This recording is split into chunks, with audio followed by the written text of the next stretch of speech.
Good evening. I'm glad to be part of this very important event.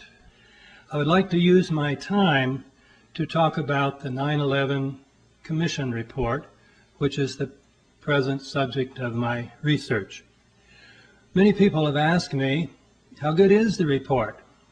Well, that depends on your perspective. If you're one of the average Americans who get their news about 9/11 from the mainstream media, you will probably think the 9/11 Commission report is excellent. This seems to be the opinion of people who write customer reviews on Amazon.com, almost all of them giving it 5 stars. Some of them praise it by saying, it reads like a novel. Well, that's true. I myself would give it 5 stars if it were correctly categorized, that is, as a work of fiction. But it is not supposed to be a work of fiction. We are told in the preface that it was an attempt to give the fullest possible account of the events surrounding 9/11. Now, of course, they can't quite mean that. There were trillions of events surrounding 9/11. They meant they were going to give an account of those that seemed relevant to understanding 9/11. So that means there had to be a principle of selection. That principle of selection would be based upon your perspective, that is, your basic theory about what happened on 9/11. There are, of course, 2 basic theories of 9/11. Both of them are conspiracy theories. One of them is the official conspiracy theory put out by the Bush administration, according to which the attacks were planned and carried out entirely by Al-Qaeda, inspired by Osama bin Laden. The other account, which is the alternative conspiracy theory, suggests that the attacks were made possible by the complicity of the Bush administration itself. In the preface, we read that the report is intended to be impartial, but it is definitely not impartial as between these 2 theories. The Commission began its work simply by assuming the truth of the official theory. It did not argue for that theory. It simply assumed its truth from the outset and throughout its work. And it uses this theory to decide which events are relevant. We're also told in the preface that they intended their work to be independent and nonpartisan. Now, by nonpartisan, they meant that the committee was made up equally of Democrats and Republicans.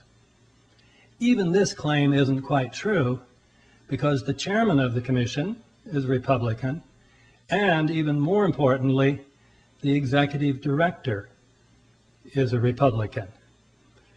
And this executive director, Philip Zelikow, is not just any old Republican. He was a member of the National Security Council of the Bush I administration, where he worked with Condoleezza Rice. Then, during the Clinton years, when the Republicans were out of office, he and Condoleezza Rice co-authored a book. And I have co-authored a book with somebody, and I know you have to be very good friends and you have to share almost all beliefs in common. He then worked for the transition team for the National Security Council for the transition between the Clinton and Bush administrations. And finally then, he was appointed to Bush's Foreign Intelligence Advisory Board. So the commission is definitely not independent, if you mean independent from the White House, because the executive director represents the perspective of the White House. Now, why is this important? The executive director directed the work of the staff, and the staff of the commission, not the commissioners, did almost all the work. And as director of the staff, he decided which lines of inquiry were worthy to be looked into, which subjects should be subject to research, and which ones should not. Therefore, as executive director, Zelikow could direct the staff to investigate those events that were relevant to the official conspiracy theory and simply ignore all events that would be supportive of the alternative conspiracy theory. Some critics, having read the 9/11 Commission report from the perspective of the alternative theory, have called it the 9/11 Omission Report. Well, this is a good name because it systematically excludes virtually every fact supporting the alternative theory.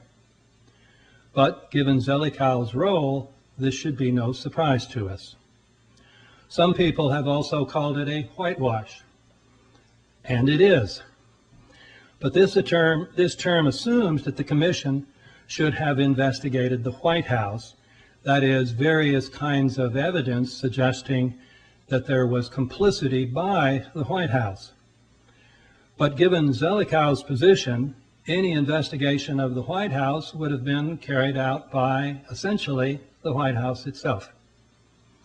A more accurate way to put it was that as the White House's inside man on the Commission, Zelikow was in position to make sure that the White House, along with the CIA, the FBI, the Pentagon, and the Justice Department, was not investigated.